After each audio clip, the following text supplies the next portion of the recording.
आरा से अगली खबर मिल रही है, जहां दानापुर पीडीडीयू रेलखंड पर सिकरिया हॉल के पास दोपहर में कल एक दर्दनाक हादसा हुआ, जिसमें झारखंड के 2 मजदूर ट्रेन की चपेट में आ गए और उनकी मौत हो गई है। एक की मौके पर ही मौत हुई, जबकि दूसरे ने इलाज के दौरान रघुनाथपुर प्राथमिक स्वास्थ्य केंद्र ले जाते समय दम तोड़ दिया। मृतकों की पहचान लातेहार जिले के चंदवा थाना क्षेत्र के सुरली गांव के निवासी विनोद राम के 19 वर्षीय पुत्र पंकज कुमार रवि और उसी गांव के निवासी इसराफिल अंसारी के 18 वर्षीय पुत्र नेसारुल अंसारी के रूप में की गई है। हादसे के बाद इलाके में अफरा तफरी मची रही। दोनों युवक मजदूरी कर कमाने के लिए बाहर निकले थे और हादसे का शिकार हो गए। मेरा भतीजे 5-6 दिन हो रहा है आए हुए थे यहाँ काम करने के लिए। कहाँ काम करने आए थे? ये मकबूल ठेकेदार सीमेंट फैक्ट्री प्लांट बन रहा है, वहाँ पर आया था। क्या करता था ये लोग? लेबर काम करता था। ये कैसे हादसा हुआ, क्या बताया गया आपको? बताया गया कि रेलवे से कट गया, लेकिन देखने में लगता है कि रेलवे से कटा हुआ नहीं है। अच्छा, कब की तो फिर उसके बाद हम लोग आए हुए हैं देखने के लिए। देखने में लगता है कि रेलवे से नहीं कटा हुआ। ये कब आए थे वहाँ से? गाँव से 6-7 दिन हो गए, 5-6 दिन।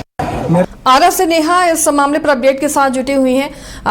नेहा, झारखंड के मजदूर थे लातेहार के और आरा में हादसे के शिकार हो गए। 2 मजदूरों की मौत हो गई है।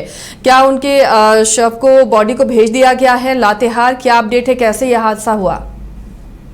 जी बता दूं कि ये झारखंड के दोनों मजदूर थे और भोजपुर के आरा में ही काम करने के लिए आए थे और ट्रेन की चपेट में आने से इनकी मौत हो गई। इस घटना को लेकर रेल पुलिस द्वारा सबका पोस्टमार्टम रात को कर दिया गया है, मतलब पुलिस द्वारा किया गया है, उसे लाया गया। उसके बाद आरा सदर हॉस्पिटल में जो ऑन ड्यूटी डॉक्टर थे उनके द्वारा पोस्टमार्टम के बाद शव को उनके परिवारजनों को कब्जे में दे दिया गया है, उनके सुपुर्द कर दिया गया है।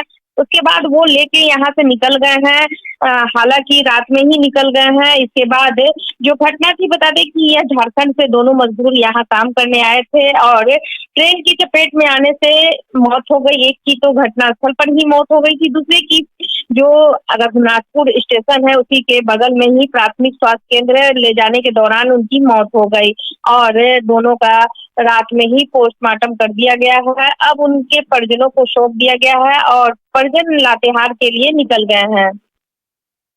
चलिए, शुक्रिया नेहा इस तमाम जानकारी के लिए। तो पोस्टमार्टम कराकर शव परिजनों को सौंप दिया गया है और परिजन अब लातेहार के लिए निकल गए हैं। दर्दनाक हादसा हुआ, कमाने के लिए ही दोनों आरा गए थे और उसी दौरान ट्रेन की चपेट में आ गए।